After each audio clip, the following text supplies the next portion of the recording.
We come to that point now in our order of worship where we pause and we come together to lift up our joys, our concerns, our thanksgivings. What do we want to share with one another this morning as we come together in prayer? Christy? Dale? I caught my usher. I was off guard here this morning. Andrew, here to Dale. I would just like to ask for traveling mercies for this coming weekend. I'll be traveling to my mom and dad's, and it'll be a very quick turnaround up Friday, back Sunday. And also some traveling mercy prayers for some of my family that'll be traveling as well for that weekend. Okay. Dale? A friend and neighbor of mine, Garner Barker. I'm sure some of the teachers that are in here knew Garner in school. His wife, Kathy, got up and made coffee. I went back to get him, wake him to get up, and he was dead. He was 65 years old. Okay. Are there other things we need to lift up in the choir? I was going to mention Garner because that family has done, well, Garner is very active. He was the one that actually gave Dennis quite a few Christmas presents for the children in December because he's very active in the shrine. And his wife will really, really need our prayers because it was such a shock. He had not been sick. So also, our new family that's been coming to visit the church, Peggy, is going to have eye surgery on March the 21st. So if we could remember her in prayer. And when Dennis held his hand up about needing somebody to tell him what to do, I think he misunderstood you. Because, in all honesty, that man could not do much more than what he's doing for the Lord, not just anybody, but I mean, he does a lot. I know he does. But I don't know why he held his hand up. And also, keep Jeff Wright, the district superintendent, in prayer because he's leaving this afternoon for the cabinet meeting because they'll be making a lot of decisions for appointments. And he was asking for prayer last night. So he said, y'all got to remember me. He said, it's going to be a tough week.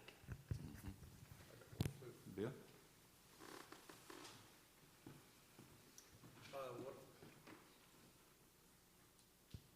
Is it on?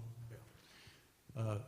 My neighbors of the last 50-plus years, Elsie and Nina Coughlin, both of them are in relatively bad health, but I learned that yesterday Nina was admitted to hospice. Keep them in your prayers. They need it. Are there others? I'm glad to see that Pat Bowden has made it back in one piece to us after her travails in Florida. Didn't end like you wanted it to. Well, we're glad that it ended with you back here whole. Good. Debbie?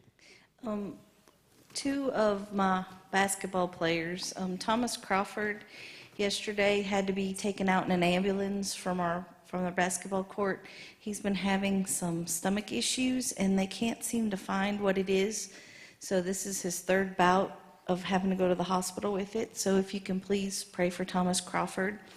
Another one of my basketball players, Levi Fields, decided that his fist was going to hit a wall, and he broke his hand and has to have surgery tomorrow. So if you can please pray for both of them. They're both high school students, and they need our prayer. What else?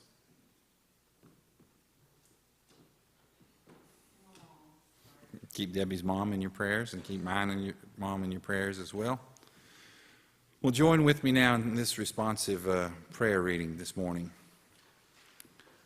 We are in the wilderness. We have lost our way. We need God's intervention in our lives, and God has shown us the way and the program we must follow.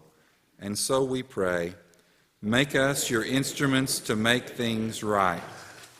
because we know or know of people still kept in poverty or slavery, some in fear from abusers, terrorists, and oppressors, some facing addiction, and some targeted for unjust treatment because of who they are. Make us your instruments to make things right. Because we need courage and integrity from leaders in religious, political, economic, and social life. Because we love and sometimes struggle with our families, friends, and neighbors. And because the lives of those who sustain and protect our lives as military, civilian workers, and first responders are full of challenge and conflict, make us your instruments to make things right. Because we know people who need your healing power, and some who offer healing through their skill and presence, make us instruments to make things right. And because Jesus taught us to pray, we obey as we say these words: Our Father, who art in heaven, hallowed be thy name. Thy kingdom come, thy will be done, on earth as it is in heaven. Give us this day our daily bread, and forgive us our trespasses, as we forgive those who trespass against us. And lead us not into temptation, but deliver us from evil. For thine is the kingdom, and the power, and the glory forever. Amen.